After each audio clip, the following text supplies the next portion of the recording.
Emmanuel Macron a annoncé hier que la France allait accorder une nouvelle aide de 2 milliards d'euros à l'Ukraine, ce qui va faire 7,5 milliards d'aide à l'Ukraine. Il a annoncé hier lors d'une conférence de presse et il a dit aujourd'hui que la France pouvait se le permettre. Voilà, donc j'aimerais bien savoir ce qu'en pensent les auditeurs d'Europe 1. Appelez-nous pour parler de ça. On écoute ça et alors moi je suis pour, bien entendu, aider l'Ukraine, mais 2 milliards, 3 milliards, 2 milliards et demi, 7,5 milliards d'euros pour l'Ukraine.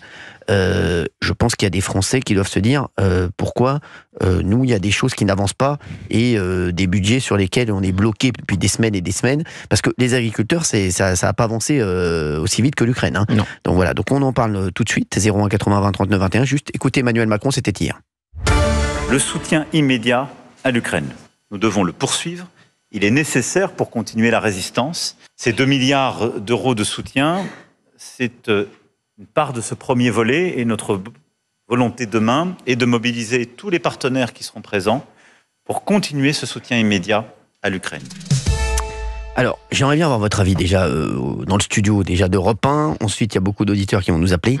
Moi, je suis un peu stupéfait de ces annonces. Alors, dites-moi, c'est peut-être que j'ai pas tout compris, mais en tout cas, il y a beaucoup de gens qui ont réagi et qui sont assez d'accord avec moi. Gauthier Lebray. Oui, je pense que ça peut choquer les Français parce qu'il y a quelque chose qui ne va pas dans le discours. Le lundi, on dit on n'a plus rien, faut se serrer la ceinture, il y aura moins de budget alloué à tel ou tel ministère, donc c'est-à-dire aux policiers, aux hôpitaux. Juste, je le dis tout de suite à tous les chroniqueurs présents autour de la table, oui, qu'il n'y en ait pas un, et je dis bien pas un, qui me dise ce ne sont pas les mêmes budgets. Je le sors directement du studio. Ah oui. Non, mais je l'envoie directement. Voilà, je vous le dis. Non mais je vous le dis sur Fun Radio. Je vous le dis. Ça va être aussi simple que ça, mais je vous le dis. C'est simple. Non mais je vous le dis directement. Olivier, moi vous avez bien fait de prévenir. On a notre petit caractère. Non mais je vous le dis. Olivier, on a bien fait d'entendre ça. Si c'est pour dire que ce ne sont pas les mêmes budgets, je vous dis, c'est même pas la peine de prendre la parole. Je vais faire l'émission avec Gauthier Lebray. Et Fabien Lecoeuf nous regardera. Il adore ça. Voilà, donc c'est très bien. Ok. Non mais je vous le dis, c'est aussi simple que ça. Gauthier Lebray. Donc le lundi, on nous dit il n'y a plus d'argent, il faut se serrer la ceinture, faire des restrictions budgétaires et pourquoi pas augmenter les impôts. Et le mardi, on trouve 2 milliards, et on dit qu'on peut se le permettre pour l'Ukraine. Marine Le Pen a fait un tweet hier en disant la dette de la France, 3300 milliards plus 2 milliards avec l'annonce du président. Donc dans le discours, il y a quelque chose qui ne va pas. Oui. Si on peut envoyer 2 milliards additionner aux autres, ça fait plus de 7 milliards maintenant à l'Ukraine, on peut à nouveau trouver de l'argent alors pour évidemment et Emmanuel Macron assure que les 2 milliards d'aides militaires pour l'Ukraine sont tout à fait soutenables pour l'économie française. Et vous parliez des agriculteurs, c'est très intéressant, Cyril, les agriculteurs, parce que non, par rapport à l'Ukraine, en plus, c'est intéressant. Et c'est exactement ce que je voulais vous dire. Parce que non seulement donc il y a de l'argent qu'on donne à l'Ukraine, mais il y a aussi plus de taxes douanières sur un certain nombre de produits. Exactement. Donc de l'argent ukrainien qui devait rentrer dans nos caisses, qui ne rentrera pas. Les taxes douanières sur le poulet, par exemple. Et les poulets ukrainiens produits aux hormones avec évidemment des conditions qui ne sont pas du tout les mêmes et qui sont beaucoup plus restrictives en France. Ces poulets-là arrivent à un prix beaucoup plus bas sur le marché français et viennent inonder le marché français sans taxes douanières. Donc cette somme choque énormément de Français. Je suis d'accord avec vous sur le poulet ukrainien. Vous voulez dire quoi, vous les... Oui, alors il y a le poulet qui vient d'Ukraine. Les pommes de terre, tous les agriculteurs du nord de la France sont furieux, parce que c'est des fournisseurs de pommes de terre depuis des années. J'ai même eu le roi de la pomme de terre tout à l'heure, qui était Vico. Et les céréales. Et ça, c'est quand même 3 aliments de base pour les peuples qui sont quand même importants. C'est sûr, merci. C'est la première fois que vous parlez aussitôt dans l'émission. Fabien, il y avait quelque chose de très pertinent. Bien sûr, Fabien. Bravo, Fabien. Je vous remercie de ces encouragements. Merci.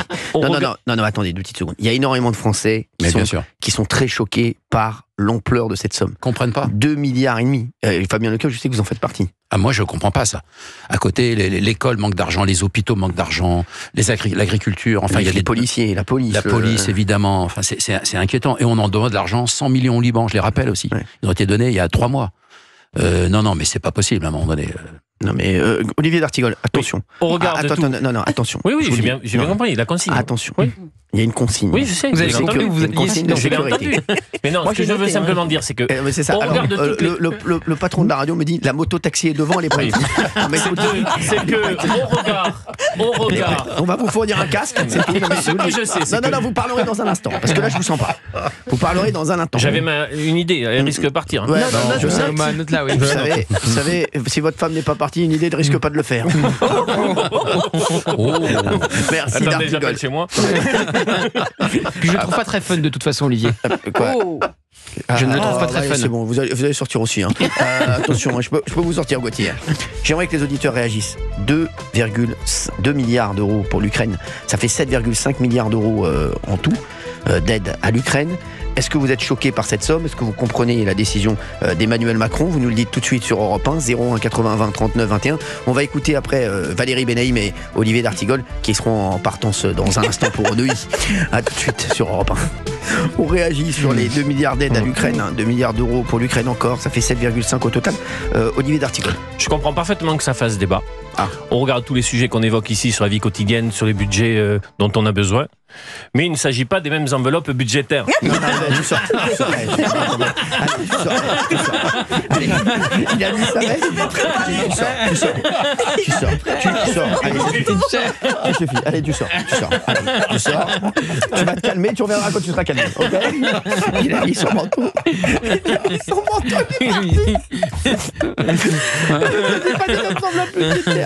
Non mais ça, cet argument, je ne veux pas l'entendre. Je vous l'ai dit, je ne veux pas entendre cet argument. D'accord. Valérie Benaïm, mettez votre manteau aussi, c'est pour dire ça. Alors, ce que je voulais dire, c'est que effectivement, je peux comprendre que ça fasse débat, mais il ne s'agit pas des mêmes enveloppes. Sortez, Benaïm, vous sortez. Mettez votre petite veste en jean et vous dégagez. Allez, c'est... Merci. Non, mais c'est insupportable, franchement. Non, mais Gauthier, c'est tout ce que je veux pas entendre. Depuis le temps que j'attendais ça. Non, mais oui, je comprends ce que vous voulez dire. C'est-à-dire que l'État ponctionne les Français avec leur impôt et après le répartit comme il l'entend. Donc ça reste l'impôt des Français. Ça reste l'impôt des Français. Cet argument me rend fou. Je le dis aux éditeurs de comme des millions de gens. Bah bien sûr. On est fou d'entendre ça. Et surtout, ce qu'avait rajouté le président, moi qui m'inquiète, c'est l'armement. C'est la fourniture de l'Ukraine en armement, les canons, les balles, enfin tout ce qui est les obus, enfin les bombes. Enfin, je trouve ça très inquiétant par contre parce que ça relance une guerre plutôt que de l'apaiser. Par contre, il y a un autre sujet en parallèle, c'est que Donald Trump veut évidemment la paix. Les Ukrainiens ont accepté, vous le savez, le cessez-le-feu lors des négociations avec les Américains, le cessez-le-feu de 30 jours sans condition. Et les Russes ne semblent pas l'accepter du tout. Les bombardements continuent. Ils avaient dit on vise plus les bâtiments énergétiques, mais ils ciblent tout le reste. Et parfois même des hôpitaux. Donc on sent bien quand même que la volonté de paix pour le moment, elle n'est pas du côté de Moscou. Il n'y a pas la volonté d'accepter le cessez-le-feu proposé par les Américains et les Ukrainiens. Bien sûr. On a Alain qui est avec nous. Alain de Paris. Alain de Palam. Bonjour Alain. Bonjour. Merci d'être avec nous Alain. Alain, vous faites quoi dans la vie? C'est bien. Vous faites quoi dans la vie Alain? Alain? Allô? Oui, bonjour Alain. Vous faites quoi dans la vie? Oui, ça y est, bonjour, vous m'entendez? Vous faites quoi dans la vie Alain? Oui, je suis retraité, j'ai 68 ans et j'habite à Paris. Eh ben très bien Alain, merci d'être avec nous sur Europe 1. Je voudrais courager. Je tiens à vous dire... Allez-y Alain. Politique, ça fait 40 ans que je ne vote plus, tellement je ne crois plus en toutes les politiques successives qui, bon bref, vous avez compris. Mais l'annonce d'Emmanuel Macron ce matin est ahurissante, mais vraiment ahurissante. Quand je pense, comme vous d'ailleurs, puisque vous le dites à la télé, quand je pense aux Français qui souffrent, quand je pense aux vieilles dames qui ont des retraites minables, des retraites de père qui vont faire les poubelles, mais c'est une honte d'annoncer des choses pareilles. C'est une honte. Vous pouvez vraiment pas savoir le nombre de retraités, le nombre de personnes âgées qui font maintenant les poubelles. Qui vont essayer de chercher dans les supermarchés les produits qui sont plus périmés d'un jour. Vous vous rendez compte? Mais je veux bien. Moi, alors c'est pour ça qu'Alain, quand j'entends l'argument qui dit ça n'est pas la même poche, alors ça me rend dingue. Excusez-moi, parce que l'argent provient de la même poche. C'est la poche des Français. C'est la poche des Français. Et puis c'est pas ça. À la limite, on s'en fout. Et ça aurait été mieux pour les hôpitaux, les ceci, les polices, etc. Moi, je pense comme vous aux Français. Je pense aux Français qui souffrent et qui n'ont pas un rond pour finir la fin du mois. Parce que 15 du mois, ils ne savent plus où aller. Alors, les Valérie Benaïm et consorts, Olivier d'Artigol et autres, vont vous répondre oui, mais si l'Ukraine ne se défend pas, on sera les prochains. C'est l'argument. Écoutez, c'est de là qu'ils se marient et qu'on n'en parle plus. Quoi. Merci Alain, voilà, on est d'accord Alain, franchement. Qu'elle lâche Patrick et puis voilà, c'est fini. On est d'accord, Alain. Mais c'est vrai que cette position...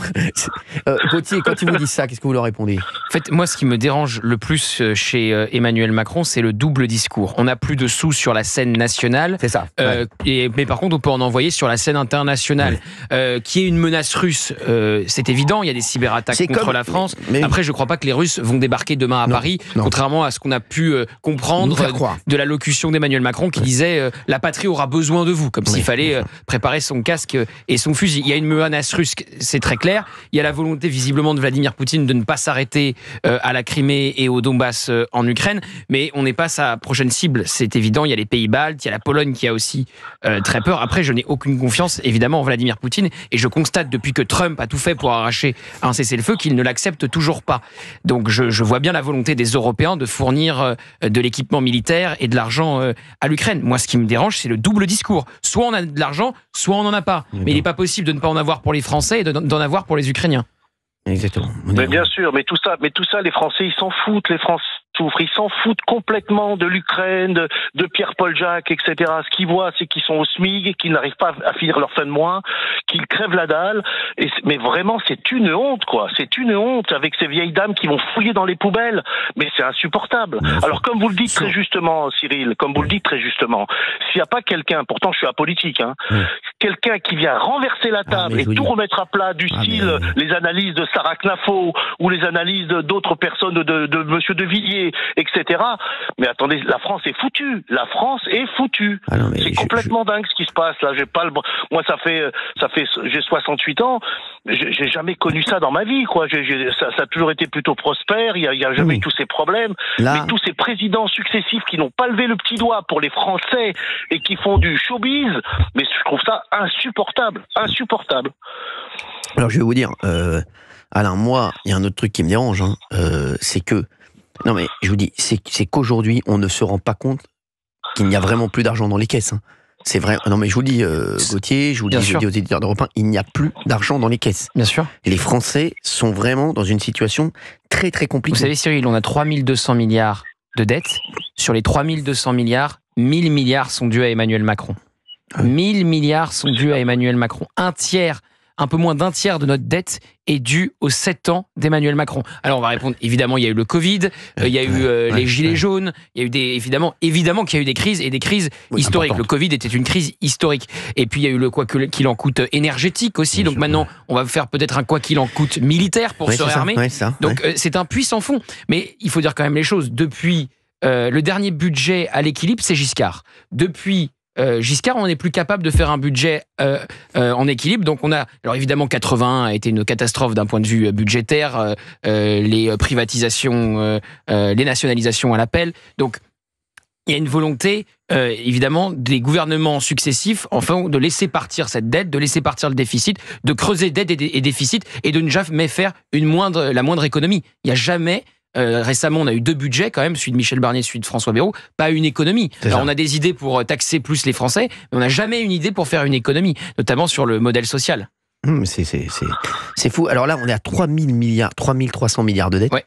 Vous vous rendez compte qu'à ce rythme-là, on peut arriver à 4000 milliards à la fin du deuxième mandat d'Emmanuel Macron. Ça y est, le premier budget de l'État... Oui, c'est le remboursement. C'est le remboursement. Des intérêts. Des intérêts, exactement. Le remboursement des intérêts. C'est le premier poste de l'État. Vous vous rendez compte ? Donc avant de payer les profs, les policiers, les hospitaliers, on paye les intérêts de la dette. C'est fou. Oui, Alain, vous vouliez rajouter quelque chose sur... Non, mais Cyril, oui. Mais ce qu'il faut savoir, c'est moi, j'ai été chef d'entreprise toute ma vie, comme vous l'êtes aujourd'hui. Aujourd'hui, quand une entreprise est en déficit, elle dépose le bilan. Elle dépose le bilan, et c'est un bon acte de gestion que de déposer le bilan en plus. On est complètement d'accord. Macron, et en plus vous risquez d'être interdit de gérance ou d'autres choses.